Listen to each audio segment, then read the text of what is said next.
And I gave her the biggest hug that I could. And when she saw me, she was like, "Oh man, finally somebody I see that's on my side." Because right, they can relate. She was getting hit with everything left and right, and I just said, I hugged her. I said, "I'm so proud of you." And I just hugged her as tightly as I could. She said, "Oh man, finally somebody I see that's on my side because, right, that could relate." She was being struck by everything. The narrative they never wanted you to hear doesn't start with a press release or a headline. Instead, I simply gave you a hug and said, "I'm so proud of you." It starts with a hug. It was more than simply a touching moment captured on tape when Cheryl Miller put her arms around Caitlin Clark. It seemed to be compassion to the outer world. However, that hug broke something far greater for others who were watching. It broke through the meticulously constructed barriers of quiet that surrounded the most sinister operation in WNBA history. Because that embrace was more than simply consolation. It was disobedience. A statement. An indication that their destructive campaign had now been revealed to the league, the veterans, and every secret hand at work. Whispers have been going around for months. Too many fouls were disregarded. Too many voices abruptly becoming silent. There were far too many times when Caitlin Clark, possibly the most significant rookie the league has ever seen, was abandoned, alone, and undercut. Insiders began disclosing bits of what sounded more like psychological warfare than rookie hazing after fans and experts took note. Operation Balance was the name given to it. And when Cheryl Miller came out, even if it was only to provide an embrace, she validated what many had thought but were still unable to substantiate. That Caitlin Clark was doing more than simply competing on the court. She was competing against a system that was intended to crush her confidence, take away her prominence, and remove her from the future of women's basketball. The curtain was ripped aside, and one embrace altered everything. It revealed the gaps in a narrative that the league did all in its power to conceal. And beyond that curtain is a plot so well-planned and brutal that you won't be able to see the WNBA the same way after you learn how the parts fit together. The more you learn, the more obvious it is that this was no accident. It wasn't poor luck or the typical harsh reception that newcomers get. What insiders disclosed suggests that it was meticulously planned, meticulously carried out, and completed. There was a concerted attempt to limit Caitlin Clark's ascent, according to leaked internal documents. Yes, real written records from inside the league. Operation Balance was the name of the scheme. The intention to ensure that no player, regardless of skill or popularity, could tip the balance of power in the league away from the experienced. 3 pillars supported Operation Balance. First, keep Clark out of the media. Make sure her accomplishments were overshadowed by more prominent veteran tales, control the news, and reroute attention. Secondly, allow physical targeting without repercussions. Referees are turning a blind eye. Egregious infractions are now handled with severe defense. Third, isolate her emotionally, a tactic more harmful than anything that transpired on the court, cutting her off from teammates, depriving her of friends, and undermining her self-esteem. This is unsettling because it extended beyond basketball. This had nothing to do with preserving a heritage or defending the rim. It was competitiveness disguised as psychological warfare. This is the portion they were reluctant to reveal. According to insiders, not a single team nor even a few irate veterans were responsible for the operation. It was organized, systematic, and authorized at higher levels than anybody had anticipated. Because it takes more than one hit to shatter a rising star. She begins to doubt her own strength as you gradually erode her. And that's just how Operation Balance was intended to work. However, Clark was not the source of this plan's flaws. They resulted from an error, an unguarded moment when a close friend or relative spoke a little too much. Sophie Cunningham was that person. There is a breaking point for every conspiracy. And for Operation Balance, it was a verbal blunder. Sophie Cunningham, who is renowned for her roughness on the court, was unaware that she was about to reveal the greatest secret in the league. She disclosed something unsettling in what she believed to be a private chat. There was evidence that Clark's treatment was part of a planned strategy rather than a happenstance. Sources claim that Cunningham acknowledged that the message was quite apparent in the Phoenix Mercury locker room. We will demonstrate the true meaning of the W to her. It may first seem like a typical rookie introduction, with veterans putting the newcomer to the test. But pay careful attention. Clark didn't need to prove herself in this situation. Sending a message was the goal of this. Instead of being spontaneous, the sentences held the weight of planning. The Mercury were getting ready for more than just a basketball game. They were getting ready to take part in a protest that the league had approved. Phoenix became the testing ground for Operation Balance as a result of the locker room edict. On their floor, there were neither sporadic fouls nor intense rivalry. The experiment was controlled. Every forceful blow, every contemptuous look, and every foul that went unnoticed all contributed to a larger scheme to test how far they could push Clark without raising any red flags. This is where it gets indisputable. Cunningham's disclosure is entirely consistent with the materials that were disclosed. The pattern, the language, and the intention all make sense. Phoenix wasn't the only one. They were the initial link in a chain that extended across the league. According to many sources, identical marching orders were delivered to at least 6 additional teams. The same message in several locker rooms. Keep the veterans safe, keep the rookie isolated, and never allow Caitlin Clark's fame to overshadow the existing hierarchy. All of a sudden, those seemingly unlucky situations weren't at all random. These weren't normal growing pains, the ooze to the ribs, the deliberate stumbles, and the silence from teammates at her most trying times. They were calculated actions in a game that Clark never consented to participate in. And that was all revealed by Cunningham's error. What followers had been whispering online for months was confirmed by a single thoughtless remark. Not only was Clark up against fierce competition, she was approaching an ambush. However, if words could demonstrate purpose, the subsequent figures would establish it beyond dispute. Because no one can adequately describe the tale that the numbers reveal. You can ignore rumors. Conversations that have been leaked may be refuted, but statistics don't lie. Additionally, the data from Caitlin Clark's rookie season on paper not only raises questions but also blows the lid off Operation Balance. In 2024, Clark drew 4.5 personal fouls per game. More than any other rookie in recent memory, that is. For context, rookies usually take the brunt of physical play. It's a necessary aspect of getting used to the professionals, but not in this manner. Clark wasn't only adapting. She was receiving punished at a pace never seen before.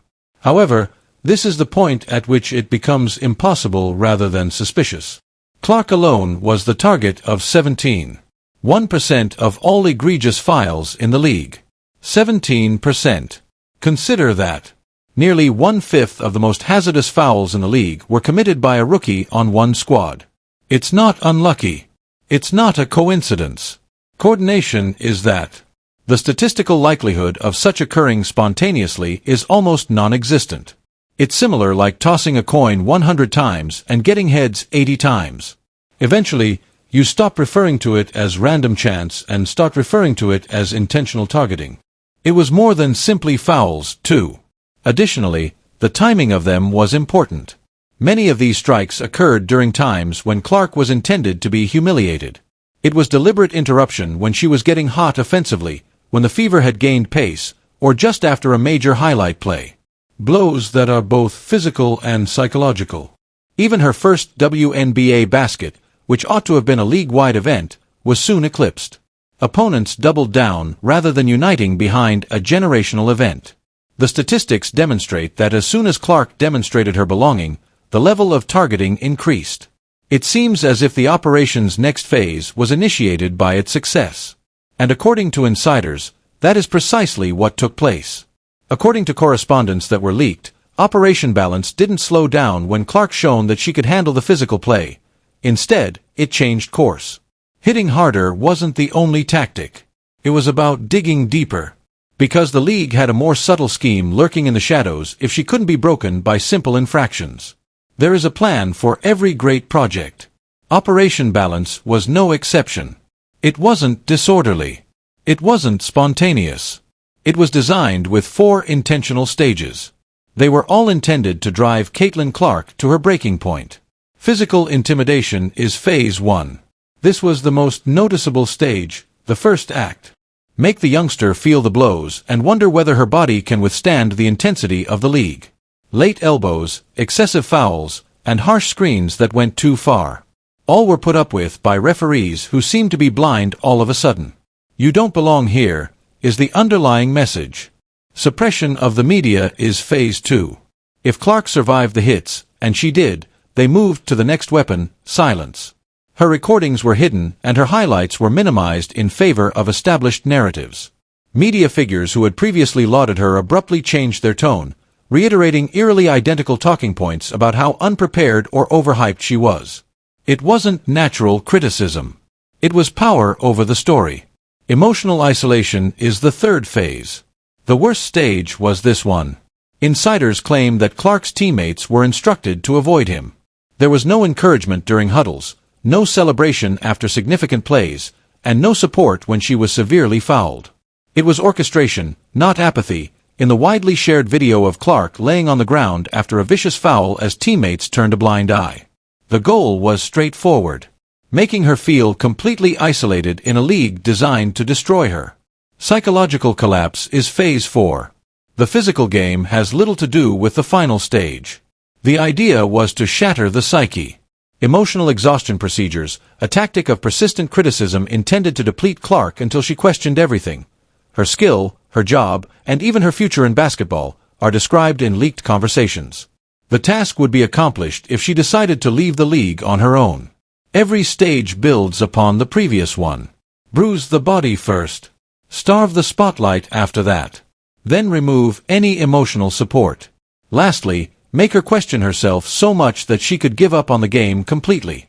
The four-step destruction strategy was almost successful. However, Operation Balance's brutal genius extended beyond its planning. It was in its nuance. By itself, none of these stages seemed to be a conspiracy. When combined, they created a pattern that was too exact to ignore. Nevertheless, the true harm was occurring in ways that spectators couldn't see, off the court, in the locker room, and in her thoughts, even as Clark persevered through the physical blows and the quiet of the media. Because fouls and headlines have nothing to do with this operation's subsequent layer. It was about depriving Clark of a human connection, which is much more important. If Caitlin Clark's body was bruised in Phase 1 and she was silenced in the media in Phase 2, then Phase 3 went deeper than either. Because Operation Balance's next objective was her soul rather than her game.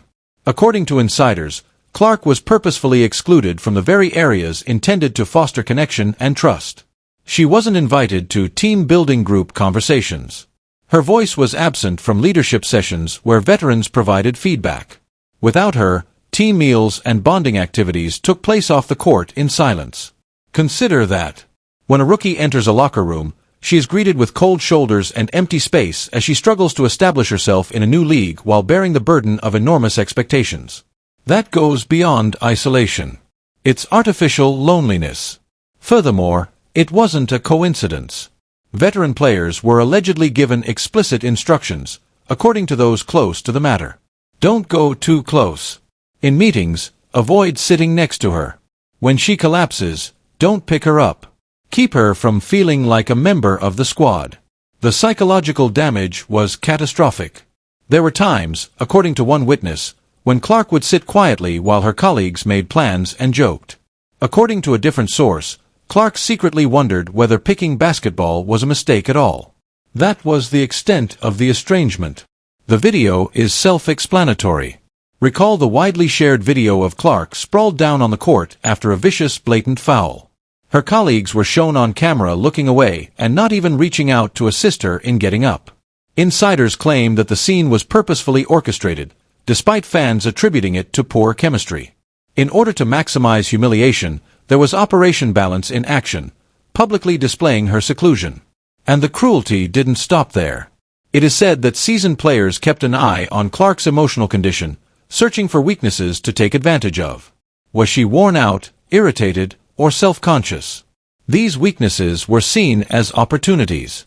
This was no longer a contest. It was psychological warfare. The effect was just what the operation had planned. Clark started to back off. According to others close to her, she questioned her job, wondered whether she was needed, and even thought about leaving the game completely. And this is the dark reality. Clark didn't have to lose it on the court for Operation Balance to succeed. All she had to do was cry on the inside. Because skill by itself cannot help you once doubt takes hold. However, the procedure was not completed. They had more than just physical assaults and emotional desertion at their disposal. A concerted attack that extended beyond teammates to include officials, the media, and even the league itself was what they had in store. It would have been terrible enough if Operation Balance had concluded with physical assaults and seclusion in the locker room. But teammates weren't the only part of the strategy. Referees, pundits, and media voices were drawn in with startling accuracy as it reached much higher. Referees were allegedly under subtle but obvious pressure, according to insiders. Give Clark extra time to absorb touch. Don't penalize her as soon as she expressed irritation and whistle the borderline infractions. And the figures show it. Referees often overlooked blatant violations against Clark during her first year. Elbows, hip screens, and shoulder checks sent her flying to the ground. However, as soon as she responded by raising her arms and expressing her annoyance, the whistle sounded. A technical foul. Different standards, same play. It wasn't simply poor officiating. The officiating was under control. Referees weren't the only component, however. The media was just as influential. According to leaked notes, talking points intended to undermine Clark's ascent were sent to well-known WNBA figures, such as Cheryl Swoops. Words like, "she's overhyped," "she needs to earn it," or "she's not ready for this level," started to recur on many platforms and were verbatim repeated in several interviews. It couldn't be a coincidence since it was so constant. Narrative engineering was what this was. The collaboration didn't end there. Veteran players from many teams released group communications that disclosed planned social media campaigns. Posts intended to obscure Clark's best moments. Tweets intended to cast doubt on her resilience immediately after physical games. Interviews strategically timed to redirect attention back to the league's established stars. Fans began noticing the pattern. Every time Clark had a breakthrough moment, there was an instantaneous, boisterous, and uncannily coordinated pushback, as if everyone in the ecosystem, referees, veterinarians, analysts, was following the same script. It was called total warfare by one insider. Reputational in the media, psychological in the locker room, and physical on the court. Clark was no longer merely a basketball player. She was up against an army that dominated every aspect of the game. However, the media spin and the fouls were not the most significant evidence. It was the panic that erupted when someone finally dared to break the script, due of one renowned person's refusal to comply. Furthermore, her choice to support Clark was more than merely consoling. It revealed to viewers what true mentoring looks like and tore off the operations mask. Silence enveloped Caitlin Clark for months. Colleagues averted their gaze. Referees allowed the hits to accumulate. The same worn-out phrases are used by media commentators to chop her down. One thing was essential to Operation Balance: her total seclusion. Cheryl Miller followed. It was more than a simple act of kindness when Miller entered that court and gave Clark a hug. The script had a seismic fracture. In addition to demonstrating to supporters what true support looks like, that one moment exposed how artificial Clark's loneliness had been since the contrast was now obvious. While everyone else opted for quiet, one legend opted for empathy. One tale revealed the worst flaw in the whole enterprise by providing Clark with the validation she had been denied. Only if no one dared to break formation would their plan succeed. There was an instant rippling effect. Veteran players who had complied in silence started to fear. Media personalities rushed to attack Miller, criticizing her for coddling Clark. Not only was the response severe, but it was well planned. And that's what made the conspiracy more obvious than any document that was released could. The system they had established around Clark was genuine and perilously brittle if a hug could generate this much commotion. The idea that Clark's difficulties were a normal part of being a rookie was destroyed by Miller's attitude. It revealed that her isolation wasn't natural, but manufactured. By standing next to Clark, Miller changed the course of history by demonstrating to admirers and aspiring celebrities what genuine mentoring ought to entail, supporting rather than undermining the next generation. And because Operation Balance was based on a single concept, it was disastrous. Keep Clark by herself to break her. That plan fell apart the moment Miller intervened. The embrace was more than simply consolation. It served as defense. It served as a defense against the psychological warfare. It was proof that Clark wasn't fighting this battle by herself anymore. However, disclosing the operation was insufficient. because the mechanism underlying Operation Balance continued even while Clark had breathing space thanks to Miller's assistance. It changed. It changed into new, more subdued, but no less perilous forms. And what followed demonstrated how eager the league was to preserve its hierarchical system at any costs. The embrace from Cheryl Miller ought to have put a stop to it. It ought to have been the point at which the league realized that single-player isolation was not just harsh but also untenable. However, Operation Balance changed rather than died. The approach changed almost quickly after Miller's public demonstration of support.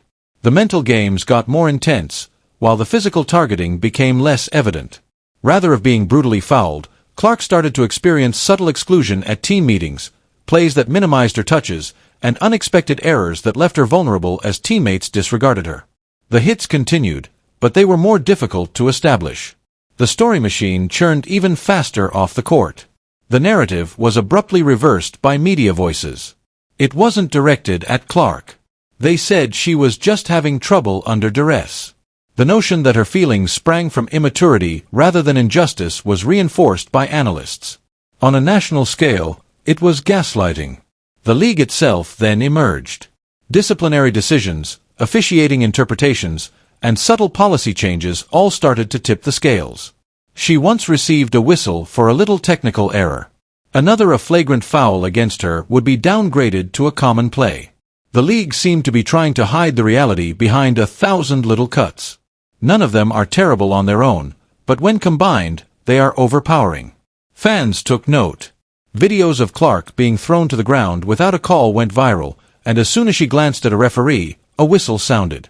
The trend was traced over many games via internet threads, revealing a degree of regularity too great to be written off as coincidental. The topic of discussion changed. It was more than simply a strong defense. This was a coordinated effort that is still going strong. And Clark remained unbreakable throughout it all. She continued to make shots, show up, and lead her team into games they had no right to win. Each basket was worth more than 2 points. It turned into disobedience. Evidence that her skill could not be erased or the fan base supporting her silenced, regardless of how complex the operation was. This, however, was the portion that really disturbed the league. Clark was no longer just getting by. She was gaining speed. The story started to change with Miller's backing and the mounting fan outcry. Her legend was now being fueled by the same operation that was intended to destroy her, giving her story a rebellious edge that fans couldn't get enough of. And that's where the true struggle is. Since Operation Balance is still ongoing. It is still going on. It's evolving. Additionally, every game Clark participates in is just another round of a battle that goes beyond basketball. It's about revealing a system that is afraid of change. How far the league will go to defend itself is the only question left. What began as a single embrace has developed into a fault line that runs directly through the WNBA's core. On the one hand, a league that is clinging to the status quo is afraid of what will happen if a new player tries to change the rules.